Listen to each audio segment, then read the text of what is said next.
Nah, bentar lagi kan juga mau ada event besar juga nih. Presiden Cup kan ya bentar lagi ya. Rencananya kan Maret tuh, itu juga kalau nggak diundur. Nah itu dapat gosipnya itu kenari standar kecil itu pakai kandang lovebird. Itu kalau menurut Om Pujo gimana tuh? Kira-kira apa estetik nggak sih kira-kira dimasukin kandang lovebird? Sama-sama teman aja sekarang nih, misalnya 5 orang nih Pit. Burung lu juara Pit. Kadang gue masih, si Pit burungnya begitu aja juara. Bener gak? Bener-bener sering terjadi tuh kayak sering gitu. Terjadi di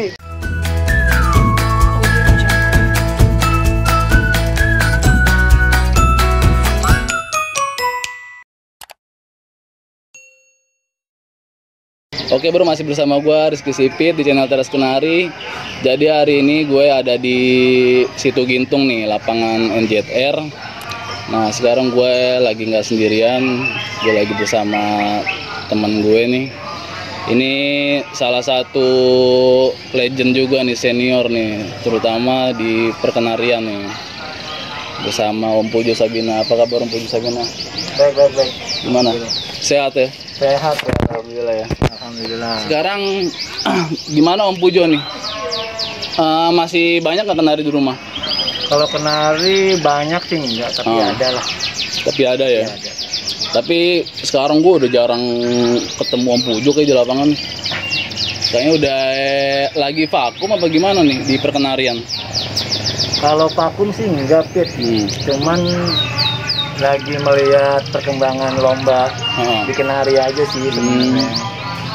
Emang kalau apa namanya? Kalau menurut Om Pujo nih, Om Pujo kan main kenari udah lama ya. Dari tahun berapa dong? Kira-kira main kenari? Kalau fokus kenarinya dari 2010. Dari 2010 tuh. Kalau main burungnya dari 92. 92 udah main burung tuh. Udah main burung. Awalnya main burung apa emang? Murai. Murai ya. Ini ocehan lah. Ocehan. Nah, kalau menurut pandangan Om Pujo nih, untuk di perkenarian dari yang zaman dulu sama sekarang gimana Om bedanya? Terutama di perlombaan ya. Maksudnya antusiasnya gitu. Kalau antusias, kalau untuk zaman dulu sama sekarang pasti beda gitu. Kalau sekarang itu lebih rame, karena IO-nya juga lebih rame, kan banyak beberapa IO, jadi pemain bisa memilih nih mau IO kemana, dan main kemana. Kalau zaman dulu kan bedanya IO cuma sedikit, lapangan dikit ya dulu ya. Terus durasi lombanya itu nggak kayak sekarang. Kalau sekarang itu kan tiap hari kan, malam juga ada. Ada aja sekarang, banyak dah program sekarang. Kalau dulu nggak ada, kita jarang-jarang gitu kan. Lakbaran dulu nggak ada yang langsung lomba gitu. Iya. Begitu sekarang yang rame kelas losgan doang nih. Apalagi di perkenarian nih, padahal lapangan banyak, lapangan enak-enak, tapi kenapa yang antusiasnya rame di kelas losgan doang sekarang ya? Itu dia makanya. Nah menurut Om Pujo sendiri nih, kalau buat pakem nih untuk sekarang nih ya, kalau dulu itu kan kenari ngetik itu masih boleh ya, ya kan? Kalau sekarang udah nggak boleh gitu kan? Itu menurut pandangan Om Pujo itu gimana sih? Kalau menurut pandangan saya, sekarang pakem IO itu terkadang yang ngatur peraturannya dan pakemnya dari pemain kenari sendiri. Oh gitu, kalau sekarang ya? Kalau sekarang, jadi mau nggak mau IO kan juga harus ngikutin kan dari pemain kenari.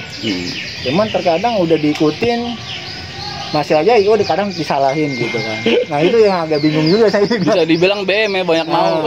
Banyak maunya gitu kan. Tapi sebenarnya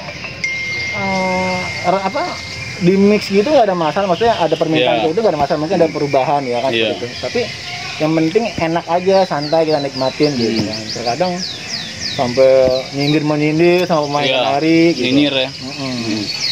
Benar. Itu apa namanya?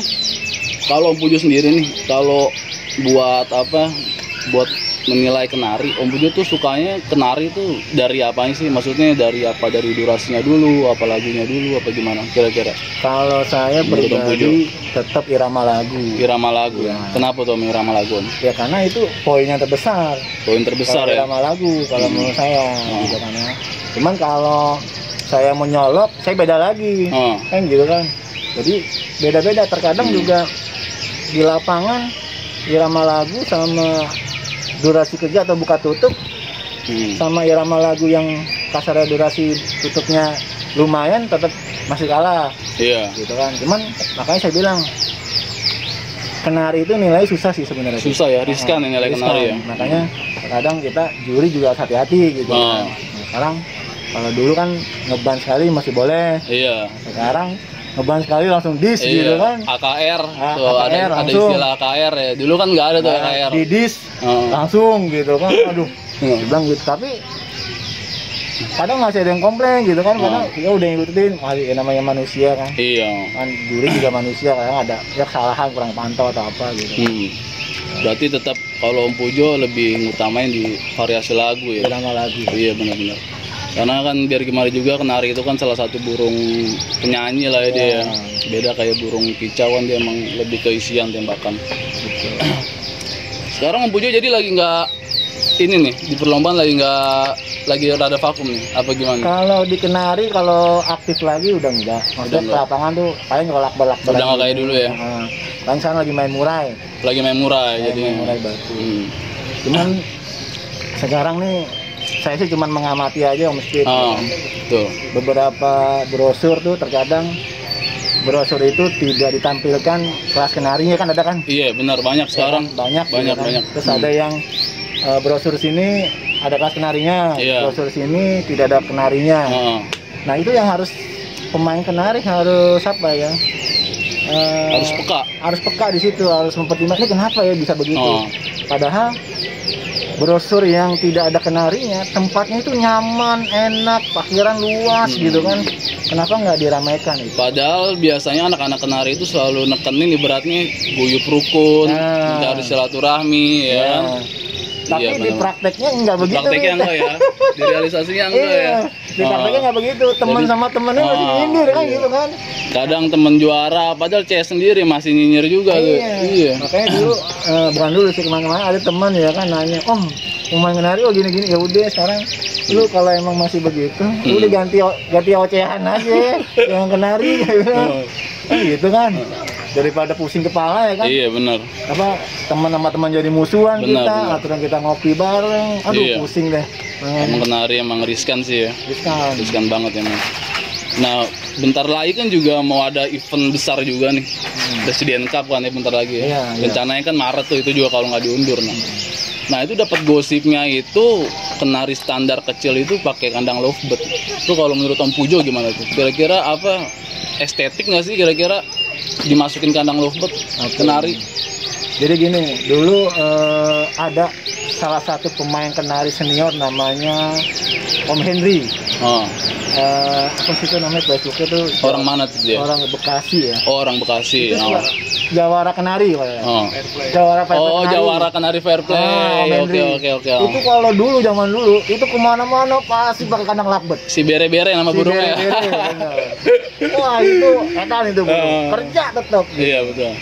Oke, masalah di press cup nanti ada kandang lovebird. Kalau menurut saya, kalau memang peraturannya sudah seperti itu, ya kan, tinggal pemainnya.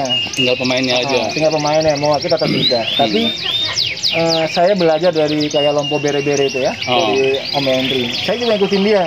Saya pernah pakai kandang lovebird juga. Pernah berarti? Pernah.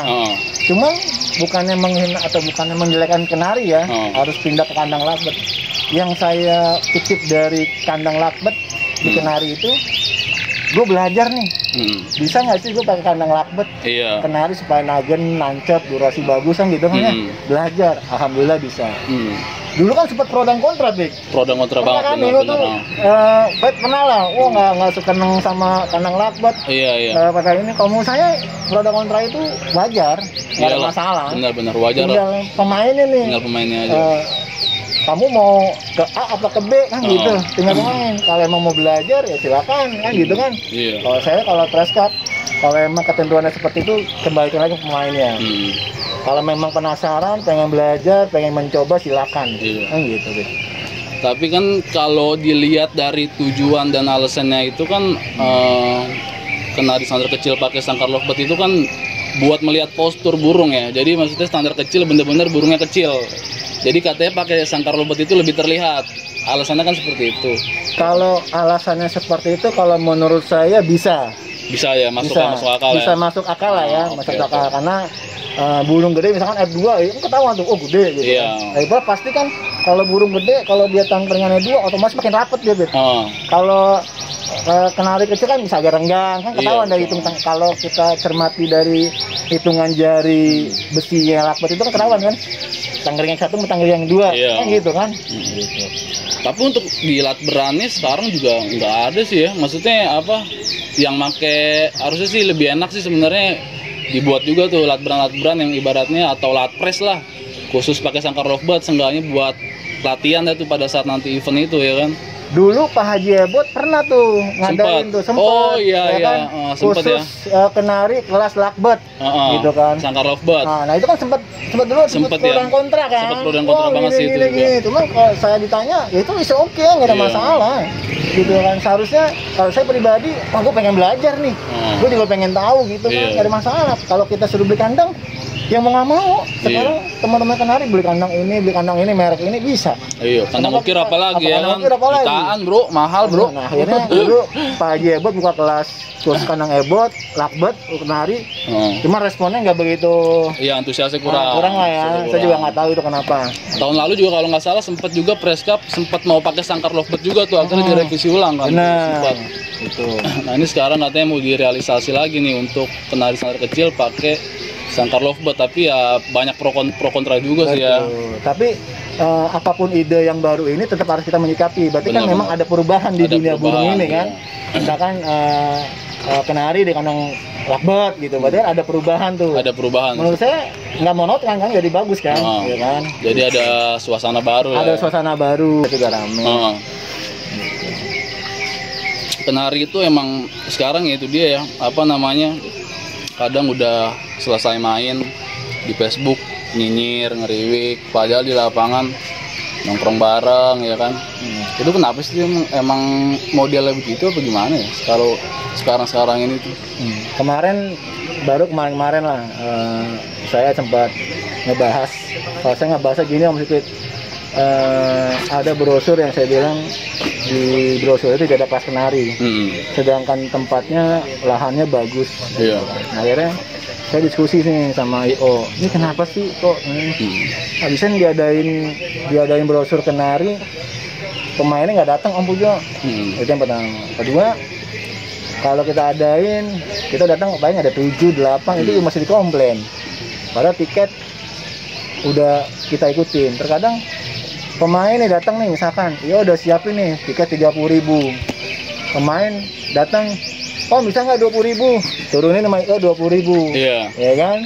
Pesertanya paling cuma 8, 7. Sesi kedua, turunin lagi 15.000. Turunin lagi 15.000 Pit. Jadi sekarang tapi yang masih komplain Pit. Yang punya peraturan jadi pemain kalau sekarang ya. Kalau saya lihat seperti itu. Seperti itu. Iya kan?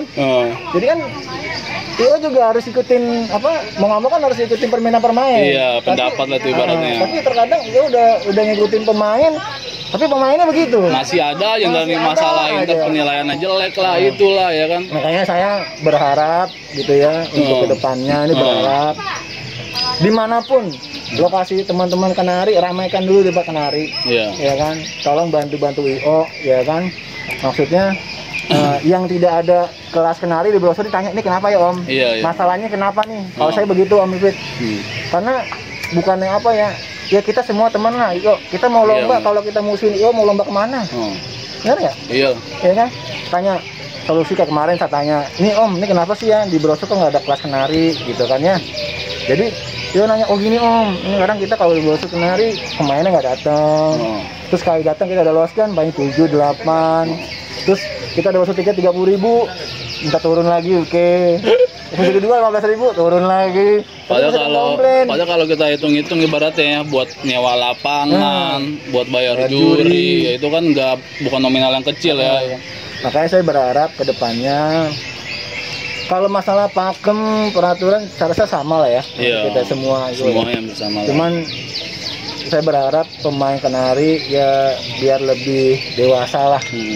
Makanya saya kemarin sempat ada omong-omongan gitu pemain kenari, Yang penting pemain kenarinya harus berjiwa besar dulu. Benar. Udah tiket 20.000, tidak ada komplain, kita senang-senang. Iya. Gitu kan? Bener gak? Benar. Terkadang kita temen udah gimana ya? Sama-sama teman aja sekarang nih, misalnya 5 orang nih Pit. Burung lu juara Pit. Kadang gue masih, si Pit burungnya begitu aja juara. Bener gak? Bener, sering terjadi tuh kayak gitu. Sering terjadi, di lapangan begitu, di sosmed. Padahal di nongkrong depan manis ya, teman bagus burung lu, di belakang ngeriwik. Iya. Itu dia makanya tuh. Emang itulah salah satu seninya tuh bermain kenari itu ada aja lah pokoknya. Terus ada lagi, sampai teman bilang begini, kalau nggak ngeriwik bukan pemain kenari. Sampai gitu, Fit. Oh, tuh ada lagi celoteh kayak gitu. Ada lagi celoteh kayak gitu. Wah, Masya Allah, saya bilang, saya juga pemain kenari. Oh, jadi begitu ya? Gitu, Fit. Bingung kan jadinya. Jadi seakan-akan pemain kenari juga bisa dibilang sensitif banget ya. Sensitif ya. Betul. Kadang walaupun di awalnya bilangnya tujuannya silaturahmi, ternyata pas realisasi lomba selesai pada ngeriwik, ya kan? Itu kan nggak sesuai seperti di awal, ya kan? Di awal harusnya kan silaturahmi, kita duduk, kumpul, nongkrong, ya kan? Tapi ternyata lomba kelar ngeriwik, ya kan? Itu namanya bukan silaturahmi. Kalau saya mah nggak ada silaturahmi, juara 1 saya pengen aja. Iya, nggak munafik juga lah, ya kan? Nggak usah munak kita, bener nggak? Nggak usah munak, juara 1, silaturahmi nomor 2, gue bilang. Gitu. Tapi kalau menurut Om Pujo nih, kalau buat event besar, itu emang bener nggak sih, emang akar rumput itu susah juara, bener apa enggak sih? Lomba besar ya? Lomba besar nih, kita lagi mau ngebahas lomba besar nih, kira-kira gimana kalau menurut Om Pujo? Sebenarnya sih kalau untuk juara agak susah ya? Agak susah ya, enggak juga tuh. Enggak juga ya? Enggak juga sih kalau menurut saya. Ada juga akar rumput yang juara walaupun nominasi kan udah seneng juga dia. Iya, benar-benar. Ya kan? Ya syukur-syukur bisa 3 besar. Iya. Kan gitu kan ya? Udah prestasi yang bagus banget ya. Udah prestasi bagus banget itu. Itu udah kita angkat jempol ya. Karena kan lomba besar 70 gantangan rata-rata full kan, gantangan full udah masuk 3 besar tuh seenggaknya udah kepantau juri. Iya. Ya, contoh kayak Om Sipit lah lagi naik daun nih sekarang ya kan. Ada juga ngomongin Om Sipit ke saya ketawain aja ya. Benar nggak? Emang ada aja ya kan. Ada aja, itulah makanya saya bilang jangan menilai seseorang itu hanya dari casingnya. Dari casing. Lu harus lihat orang ini bermutu atau tidak. Linknya itu luas atau tidak. Nanti kalau orang ini sampai ada orang big boss bisa ngerangkut dia, berarti kalau saya menilai, orang ini dipercaya. Nggak mungkin seorang bos mengikut orang sesuatu, walaupun lokasinya jauh, kok bisa kenal, dilekut, berarti orang ini dipercaya, orang ini benar. Kalau saya menilai begitu aja. Iya, benar-benar. Jadi jangan melihat dari sisi minusnya. Iya. Kalau cuma dilihat dari minusnya, susah. Kalau misalkan, Om Sipit dagangannya rame-rame terus, ada apa? Saya bilang. Mungkin lo harus belajar dari Om Sipit. Mungkin dia punya trik. Iya. Ya kan, dia milih burungnya bagus. Warna burungnya juga bagus, yang terang-terang. Lo harus belajar dari situ. Kan gitu. Kadang-kadang ibaratnya orang tuh pada menilainya itu cuma sebelah mata. Sebelah mata itu maksudnya, wah dia lagi juara mulu nih. Berpikir udah negatif ya kan. Ngodeng ini. Padahal dia belum ngelihat burungnya ya kan. Tapi udah berpikiran ibaratnya, wah ngodeng. Dia kan belum ngeliat burung ya, kalau dilihat burungnya mungkin lah baru dia bisa menilai, sebenarnya kan gitu. Ada Pit di lapangan Tangsel itu, itu lapangan itu kalau menurut saya hadiahnya berani. Misalkan 30.000 tiket 1 juta. 30 sejuta ya. Zaman dulu cuma 30-300 tuh, sekarang 30 sejuta. Tapi sekarang nggak diramein. Dulu rame. Tapi ada yang komplain. Yang juara burungnya itu aja katanya. Itu aja gitu katanya. Kan? Saya bilang burung siapa? Belum sebutin nggak namanya nih? Sebutin ya nggak apa-apa lah. Iya. Ada dulu namanya burungnya nyanyian alam. Nyanyian alam. Pecan, pecan ada tuh pecan. Saya di sini mohon maaf ya, nggak menaikkan nama pecan atau siapa. Saya bilang burung itu emang bagus. Fakta lapangan aja yang kita bicarakan. Saya bilang. Kalau memang nggak bagus, gandeng aja. Iya, gue juga sempet tahu juga itu burung. Dan itu kan burung kan udah dibeli take over ke Om Phil ya, kalau nggak salah ya. Philberto Bekasi ya. Di lomba juara. Itulah maksud saya. Jadi, hello, jangan lihat langsung. Biar lagi. Kalau memang burung itu layak mau ngomong apa? Iya. Kan gitu. Makanya pemain kenari itu mindsetnya juga harus diubah nih. Nah, sebelum lu ngelihat, ibaratnya sebelum lu nilai burung, kalau memang itu burung bagus, jangan menilainya buruk, tapi lu cari aja lagi yang lebih bagus dari itu. Itulah. Gitu, Pit. Sama, gitu. Sama kayak saya misalkan nih, saya mau gandeng burung itu. Saya juga harus tahu kira-kira kekuatan gue sama burung itu sanggup gak ya yang ini ya? Kalau nggak sanggup, gue beli lagi. Nah itu dia, jadi gitu. Kalah beli lagi. Nah, iya. Gitu, jangan kalah ngeriwik. Dan terkadang sekarang, mohon maaf nih ya, pemain kenari tuh maunya tuh satu burung semuanya harus juara. Bener ya? Bener. Kalau zaman saya dulu, saya ada 5 burung nih. Konsep saya 5 burung nih. Gue harus main kayak goyang ini, gue goyang ini. Gue goyang ini, gue goyang ini. Gue yang ini. Itu gue dulu. Kalau sekarang nggak bisa, lo perhatiin deh. Pagi, siang, malam tuh. Satu burung itu aja bawa kemana-mana. Bener ya? Jadi mesin ATM. Nah. Pemburu lost gun. Nah. Kan gitu gitu. Iya kan? Kalau saya dulu nggak. Saya ada syarat ya. ABC itu saya syarat. Jadi nih buat penutupan aja nih. Kira-kira buat pesannya nih buat para penari mania nih dari Om Pujo. Untuk sekarang nih kira-kira gimana nih pesannya nih buat penari mania nih? Pesan saya yang jelas pemain harus lebih dewasa. Lebih dewasa ya? Itu yang pertama. Harus dewasa, terus sesama teman juga. Kita ngobrol udah teman juara udahlah. Makanya saya sempat ngomong gini, udah kalau emang mau di Tangsel mau digerakin, tiket 20.000 tidak ada komplain. Iya. Itu yang pertama. Kedua, pakemnya atau peraturannya kita kembalikan lagi ke IO-nya. Jangan dari pemain kenari. Dulu sempet Pit masalah ngeban sekali langsung dis. Iya. Saya dibalikin. Itu kan dulu Om Pujo yang bikin aturan. Ingat gak kan? Yang dulu di GG-an itulah. Iya. Ya kan? Saya bilang kalau di GG-an boleh berlakukan seperti itu. Iya. Tapi kalau di konvensional tidak bisa. Iya. Tidak bisa seperti itu. Saya bilang. Kan kalau GG-an kan burung sedikit ya. Betul. Kalau konvensional biarkanlah IO yang mengatur semua, kita hanya gitu. Kalau misalnya nggak sesuai sama pakem itu jangan main di situ. Benar. Kan gitu. Jadi lebih pendewasaan pemain kenarinya. Kalau menurut saya ya, gitu ya. Karena beberapa yang saya pantau, terus ada teman-teman yang sering curhat ke saya, si ini ada gesekan lah, si ini, pusing Maka saya saking pusingnya gitu, kalau ada cerita gitu, saya cuma ngomong gini aja, kalau masih begitu, udah main murai batu aja. Saya gituin. Ya kan? Betul. Udah dibilangin nih begini, dan dia tahu gitu.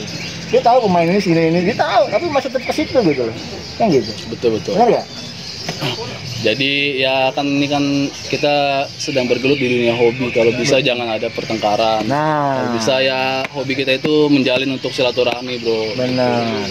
Nah, Om Pujo terima kasih nih buat waktunya nih. Ya, sama-sama. Sukses selalu buat timnya, buat teman-teman kenari se-Jabodetabek dah. Iya, pokoknya sukses buat kita semua lah ya. Khususnya untuk di Tangsel nih, mudah-mudahan lapangan Tangsel rame lagi kenarinya. Semoga yang lainnya dah, gitu kan. Oke. Terima kasih buat teman-teman yang udah nonton video ini. Pokoknya jangan lupa komen, like, dan subscribe ya bro. Tetap di channel Tersenari bro.